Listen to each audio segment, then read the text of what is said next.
هنوز وقت نکردم حتی روژم هم بزنم، فقط تون آماده شدم دارم میرم.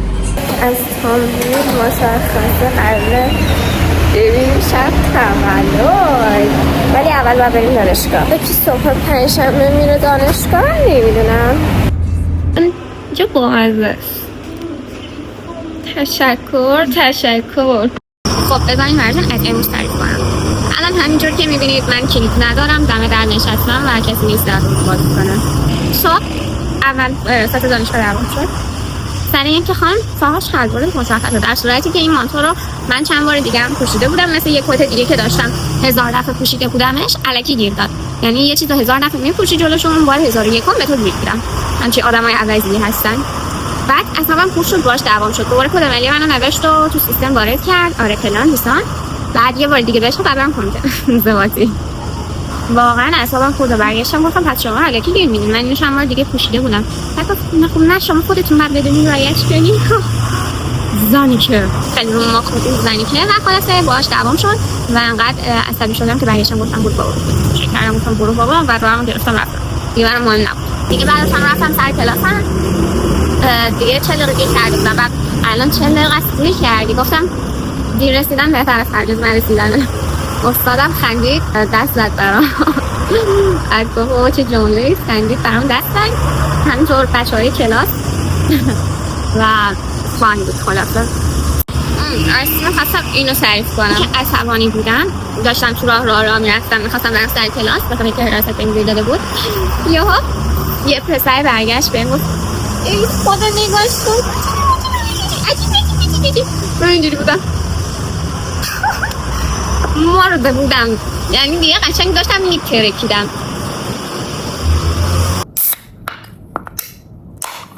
اینو بزنیم به بدن پاشیم آماده شیم. اینها بودم. خب دوستان خیلی ضربتی آماده شدم چون اصلا وقت نداشتم اومدم پیش بچه ها که از اینجا با هم بریم تولد. یعنی تو همه مهمونی ها قشنگ من ضربتی وارد آماده شدم دقیقه آخر. از نظر حراست دانشگاه شاگرد به این بلندی خوب نیست. دارن آماده میشن، تنها کسی که آماده است منو بیانه. سوسی ما لباسمون رو پوشیدیم حالا دیگه کم کم بریم. وقتی دقیقه آخری تولد دعوت میشی نمیدونی چی بپوشی. چشام خونه امشب نمیرم خونه. من آره دیگه هنوز ساعت بایستا آهنگ نرفتیم نرفتیم. کپی رایت میخوره. دیرین شانس ما نرفت. بریم رقص رو نگاه کنیم. هنوز ساعت 9:30 و هنوز ما هنوز نرفتیم. قرار ساعت 8:30 بریم. دقیقا 7:30 هست. به نظر این گردنبنده بهش میاد یا درش بیارم؟ نه بهش میاد. منم وکیلم. اچھا چشم خونه امشب نمیرم خونه. میگن نه من تو رو خدا یک ازش بدینی بچه اینجا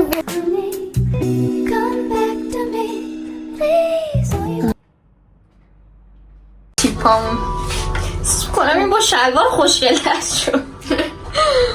میدونی سری چی میکنم بدم چون بامودی قبل اینکه فیمس شم.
گله فیلم ها عکس گرفتیم دیگه جزو بدون مال حساب میشه. مصاب تبر هلا چه غمگین باشه چه شاد دلم لک زده واسه چه شاد گفتی میمونم بپاد چرا دادی همه چی رو بباد تخت مثل شبین که توشی زمینه که گوشی راستی چه بهت میاد لباس عروسه که پوشیدی میام به خاطرت فقط ندا بده میدونی یادته شبا تو خوابته اونقدر خرابه که امشبا بگاه بده رسیده شاقده بدی بیا وفا بده وسط کسی میگه قلم هلا هلا هلا اتیشونی بیچه کردم هلا هلا هلا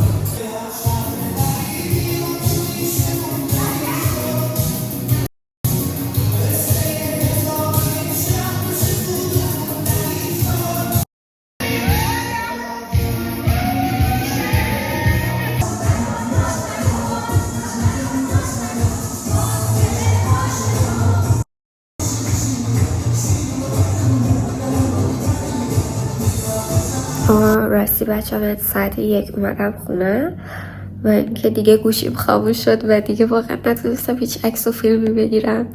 شارژرم نبود که گوشیم رو شارژ کنم. من نمیدونم چرا صدام میریم همه گرفته و حس آلرژی دارم. فکر کنم به خاطر اینه که ایشون میان پیش من میخوامن جدیدن، به خاطر همینه که یکم آلرژی گرفتم.